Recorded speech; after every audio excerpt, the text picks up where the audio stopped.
दरम्यान प्रवीण गायकवाड यांच्यावरील शाई फेक प्रकरणात या घटनेचा वंचित बहुजन आघाडीकडून निषेध नोंदवण्यात आलाय। अक्कलकोटमध्ये वंचित बहुजन आघाडी रस्त्यावर उतरली होती। दीपक काटेवर जामीनपात्र गुन्हा दाखल झाल्यानं रोष कठोरातील कठोर गुन्हे दाखल करण्याची मागणी देखील आता पाहायला मिळते।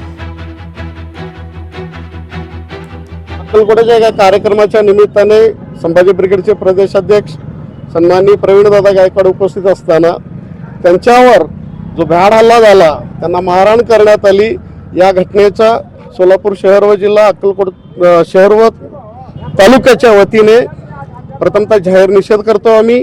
आणि आज आम्ही माननीय पोलीस निरीक्षक साहेबांना एक लेखी निवेदनाद्वारे ही मागणी करण्यात आलेली आहे की सदर आरोपींना, जे रेकॉर्डवरचे आरोपी आहेत, त्या आरोपींना कठोरात कठोर कारवाई झाली पाहिजे। आणि या हल्ल्याच्या पाठीमागे काही कट होता का किंवा त्यांना ठार मारण्याचा काही कट होता का याची तपासणी करण्यासाठी आम्ही आज पोलीस निरीक्षक साहेबांना निवेदन दिलेलं आहोत।